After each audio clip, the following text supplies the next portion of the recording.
Hi, I'm Donna Ray. And I'm Al Wadley. Welcome to our podcast, Feldenkrais for Life. In each episode, we will discuss ideas and experiences pertaining to the Feldenkrais method. You're going to learn skills that will move pain to comfort, anxiety to ease, and we'll explore learning and how to spark creativity. To learn more about Donna, visit her site at donnaray.com. To find Al Wadley, go to achievingexcellence.com.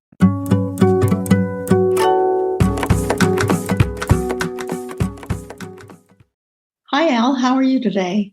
Hey, Donna. I'm doing good. How about yourself? I'm well. I did a really lovely awareness through movement lesson today. This morning it was the start of my day, and it affected me beneficially. I feel very calm and present. Good. I did the same thing. I was up early. Well, actually, I slept in till 6 o'clock. That's pretty early. Yeah, I'm usually up about 5. And I did an ATM too. And I really enjoyed it. It was pretty challenging. One of Dr. Feldenkrais's more challenging lessons. And I really like it. I really had a good time doing it. Sometimes the challenging lessons capture your attention because there's some challenge in them. And if you take it slow and easy, they're really not as challenging as someone might think from the outside looking at you while you're doing those movements. That's really true. And that was one of the things that Dr. Feldenkrais emphasized in this lesson was going slowly and then guiding my awareness to sense different parts of myself and how they're participating or not. And then by bringing my awareness to the parts that were not participating so much, I could start to bring them into the movement and make this movement much more holistic and much easier. And he talked about in the lesson about taking something that's difficult and making it easy, making it possible to do. Mm-hmm. And one of the strategies is going slow. When you're listening to Dr. Feldenkrais and how he's conveying movements, he often gives a direction and then he speaks about other things or tells stories and gives the audience time to move slowly so they can make their discoveries. So he'll stay with a simple movement for a long period of time and in some ways entertain, his students. That's true. And that is exactly the way this lesson started out. It was with a simple movement. We just did it over and over again, just to start to prime the nervous system and the brain for this lesson. And then he continued to guide and add more complexity to it. And doing it very slowly makes it possible to do. So that's why we teach these lessons with slowness. There's a couple of reasons for that. One is when we give an instruction, it takes some time for your brain to process the verbal instructions and turn it into movement. You have to take that verbal sound, that language, and translate it into a movement. And sometimes the movements are so unique and so unusual, it takes some time to figure it out. That's why we often talk slowly and we pause, give lengths of time for people to process the language and turn it into movement. It's one of the key reasons. Yes, so turning the verbal direction into movement is a processing experience. And sometimes new students, people new to the Feldenkrais method, say, I often feel like I'm doing it wrong. Sometimes I get really nervous because I keep wondering if I'm following the directions correctly. Our recorded lessons, they're not video recorded, they're audio lessons, primarily because we want people to figure it out. And that process of figuring out what the movement is meant to be is the discovery process. It adds to the neuroplasticity. It adds to your self-awareness, and it even gives you the sense of, wow, I figured it out. That's easy. I didn't understand that to begin with, and I figured it out. And when we're learning something new, elation, excitement, and self-appreciation in the learning process is very, very important. Yeah, that is so right on. And I think when people have that experience, they really own it because they're changing their neurology. They're changing the neurology in their brain. So they have to modify their existing habits to be able to understand the movement. When they first approach it, they're trying to figure it out through their existing habits. And it may not make sense that way. But as they explore and they try and they explore, then it starts to change and they start to figure it out. Then their neurology is being modified, their old habits are being modified, then they own it, which is very, very different experience than if we just did a video demonstration and said, copy what I'm doing. Wouldn't get it the same way. Not at all. Because then you'd be mimicking. Exactly. And I think that's what you mean when you say we own it. That means we internalize it, we learn it, and we keep it. Is that right? Yeah, totally. Yeah. Yeah. So another reason we go slowly is because it enhances our awareness. So by moving slowly and then directing your attention as you're doing a lesson, you can start to become aware of how you're actually moving, what you're actually feeling, which for most people is completely outside our conscious awareness. Until we start to learn to sense ourselves, we learn to become aware of what we're actually doing and how we're actually doing it. And that is the precursor to choice. And choice is a wonderful thing, having choices. It's exciting. It gets you out of your mundane habits. Choosing with awareness can really completely change your perspective. So while listeners, I'm speaking to you, listeners, please notice how you're listening today. So we're talking about slowness, we're talking about listening, perception, absorbing information, and responding, not reacting so much, but responding to what you're hearing. So you may be aware that as we bring up subjects, that you free associate a little bit, and there's time for you to do that because of the slowness. Rapid fire communication, we don't have a lot of time to self-reflect.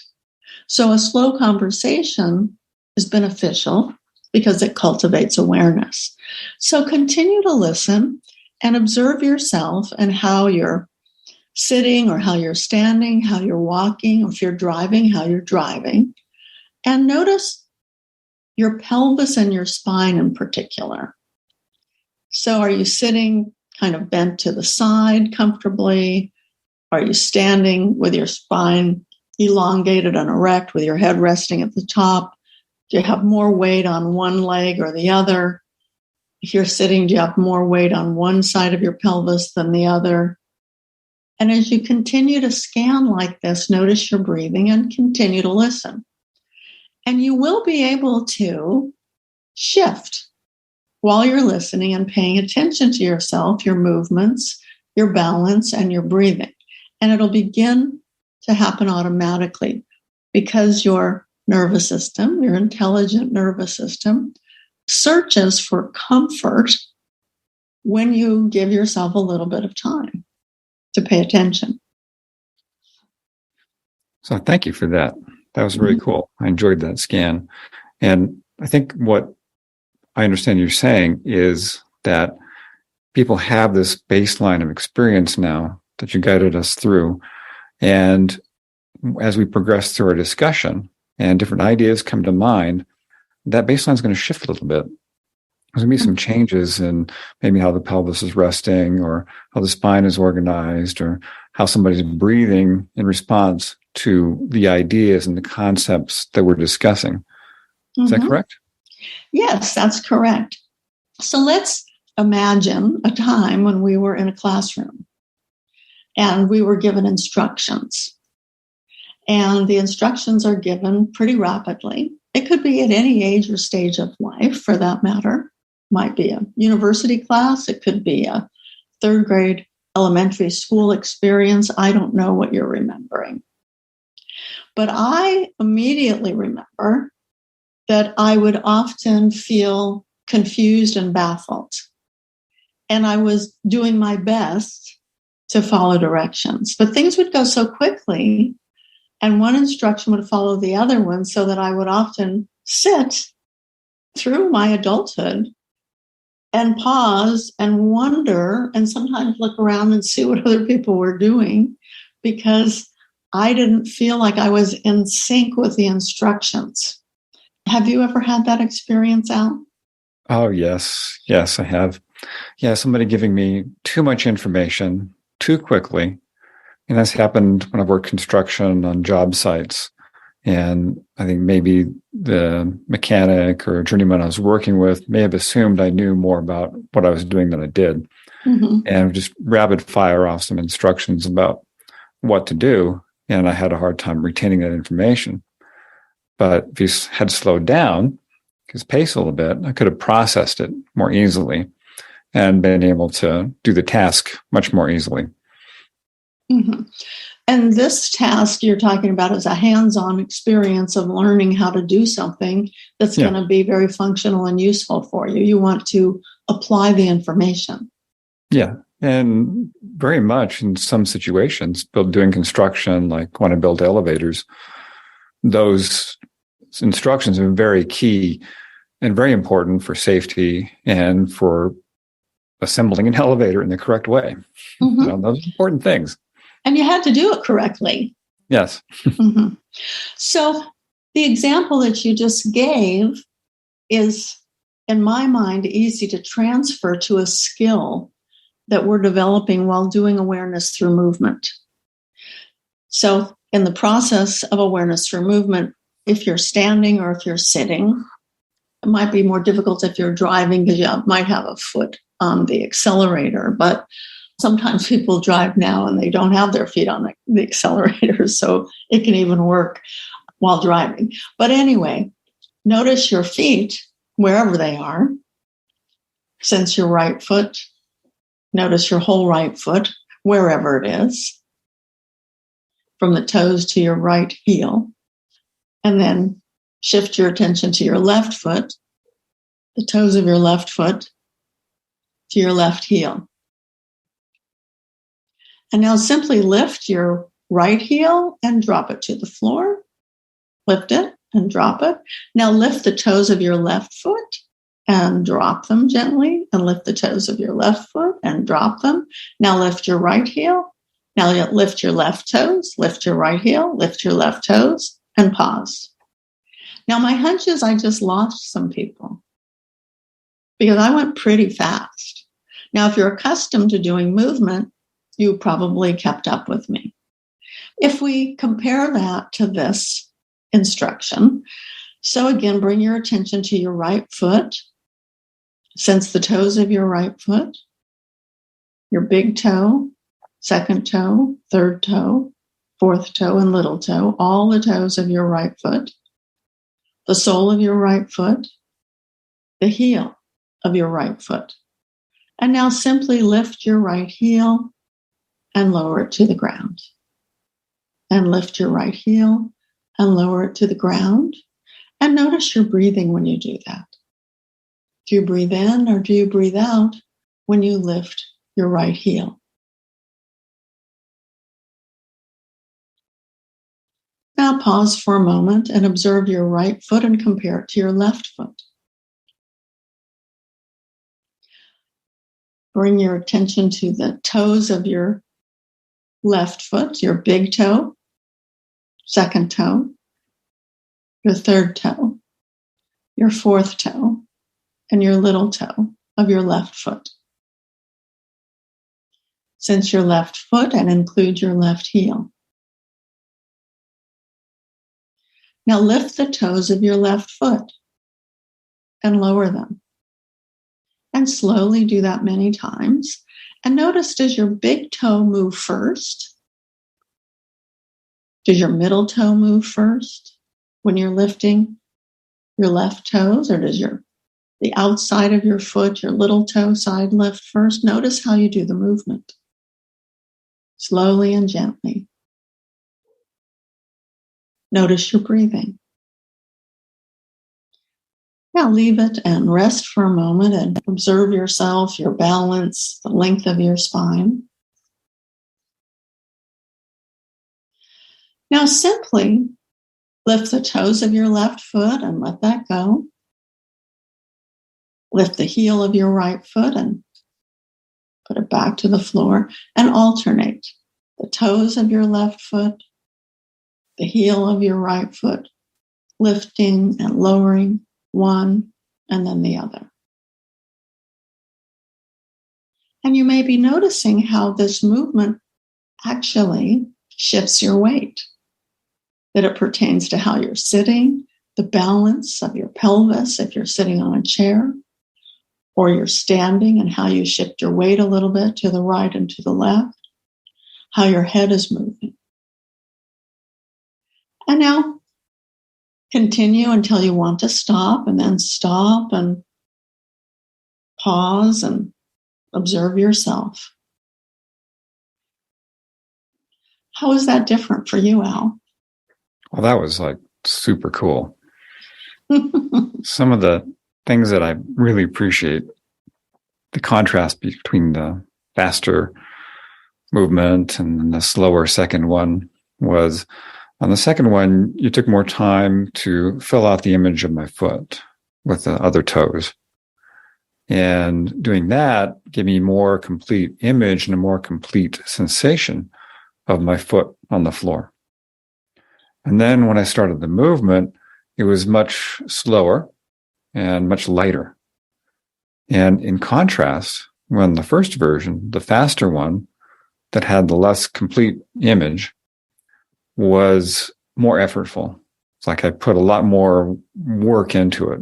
And so my movements were larger and not as smooth and took more effort.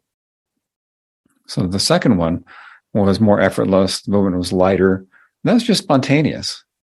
I think the slowness of your pace and having a more complete image just fostered that. Just fostered that awareness and fostered that slowness just on its own. Mm-hmm. It was very cool. I'm glad you enjoyed that. You're describing the quality of your experience beautifully. So by going slower and adding detail, it enhanced the quality of your experience of the movement. It brought in more details, and you had the time to acknowledge the detail of everything mentioned. Yes, that time is very important. To have that time to process and be able to sense that is so important to the learning process that takes place in these lessons. I mean, that is an aspect of learning, is being able to hear, process, sense, and integrate. Mm-hmm. That makes changes in us. It really makes changes in us, and it shifts the way that our brain is processing information to the sensory motor mode, we could say. So we actually sense and feel and acknowledge what we're doing and how we're doing it, as opposed to rapid fire information and doing, or mimicking, performing from the outside in. We're experiencing something from the inside and making sense out of it. Yeah, that's a very integral part of this work. It is learning and moving from the inside out. So figuring this stuff out, and we change ourselves from the inside out, and we move better, we feel better, our thinking improves, our emotions are calmer, and we feel better emotionally. And we can take in the world in the way we sense. We can take in more sensory information in a pleasant way. So it's one of the beautiful things about this work. I really love it so much. And I'm so glad we get to share it like this. Me too. Yeah, to share it with you, to share it with our audience, to make explicit some of our processes is very, very meaningful. Yeah. I appreciate it too. Yeah, pleasure. One of the words you just said is it's so pleasurable. So taking the time to experience the pleasure of movement. So I hope you will all take the time to do that. And thank you for listening. Yeah, thank you. It was a very pleasant discussion today, Donna. Thank you. You're welcome. Take care. Bye. Till next time. Bye-bye.